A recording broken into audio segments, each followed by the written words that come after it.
Täna on mu teine hommik Korful.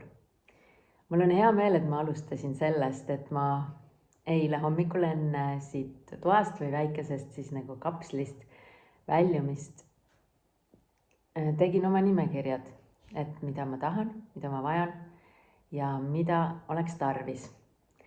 Et see kõik mahutada oma päevadesse siin ära ja samal ajal luua neid võimalusi. Et ma ei oleks viimasel päeval nii, et aga ma oleksin ju tahtnud ratsutada. Ja kui ma välja läksin, siis ma teadsin, et esimene käik on mere äärde. Ujuma ma ei saanud sellepärast, et tuul oli erakordselt tugev. Ja täna on 0 tuult, ehk siis täna on see võimalus. Aga ma jalutasin seal ja läksin siis ühte kauplusse, kus ma teadsin, et on selline infotahvel, kus on kõik need üritused, millest ma tahaksin osa võtta ja ma olin otsustanud ka, mis mu eelarve on. Ja ma leidsin seal väga huvitava fotosessiooni näiteks, väga huvitavaid erinevaid teraapiaid, kaasa arvatud näiteks PEES teraapia. Ja ma tegin sealt mõned valikud, mida ma tahaksin kogeda. Ja tulin siis rõõmsalt tagasi oma majutuskohta. Ja tee peal helistas mulle mu sõbranna ja tuli välja, et ta tunneb tegelikult nii inimest, kellel on hobune, kui ka kutsub oma üritustele.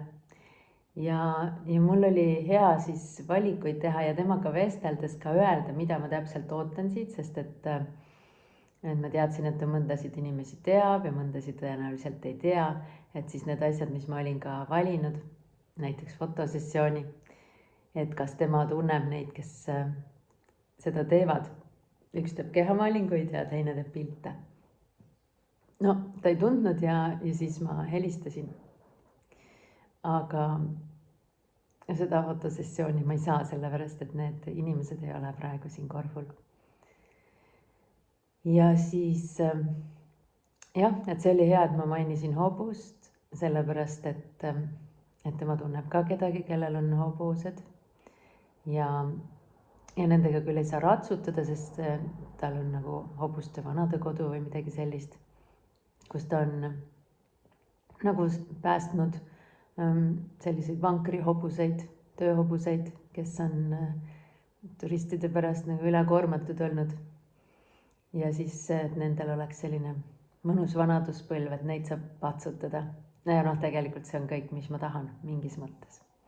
Aga ma siiski astusin sisse ka ühte nagu kohalike selliste päevareiside büroosse ja seal tuli välja, et on võimalik hobustega ujumine.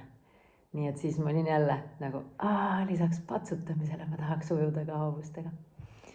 Ja ma märkasingi, et hea, et ma panin nagu mingid oma nii-öelda piirid või ootused paika ja siis lasin elul pakkuda neid võimalusi ja elul pakkuda veel ägedamaid võimalusi, mille peale ma ei tulnudki nagu hobustega ujumine. Kuigi ma olen seda ühe korra Hiiumaal teinud aastaid ja aastaid tagasi ja see oli väga eriline kogemus. Nii et miks mitte seda korrata ja teises looduslikus paigas lihtsalt ja olles ise teises kohas enda arenguga. Ja siis Kaushalia, mu sõbranna, tundis ka siis erinevaid kehaterapeute, kellega mul on tõenäoliselt sel nädalavahetusel võimalik kohtuda Kaushalia enda heliteraapia üritusel. Et siis sealt olla avatud, et midagi hargneb edasi. Siis saksa naine, kellega ma tuttavaks sain autoremondi, auto rendi järjekorras. Tema sõidab mulle siia külla, me kohtume täna, valmistan talle süüa ja siis ta tuleb ka minuga heliteraapia seansile. Et selles mõttes mulle meeldib, kui ma tunnen ära nii-öelda oma inimesed ja nemad tunnevad mind ära.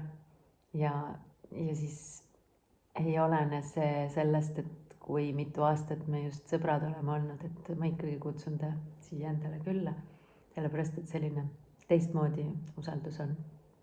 Kuigi ma olen sellega vastu pükse ka saanud, aga praegu olen lootusrikas. et tundsin seda ühendust, mida ma soovin tunda, kui ma suhtlen inimestega. nii et sea oma ootused, et sa teaksid kogu võimaluste paljususest ja küllusest midagi enda jaoks valida ja ole lisaks veel avatud ägedateks üllatusteks. ja seda siis igapäevaelus ka. Reis lihtsalt on selline väga piiritletud perioodil enda tavalisest kontekstist väljas võimalus eluga mängida ja eluvõimalustega mängida ja iseenda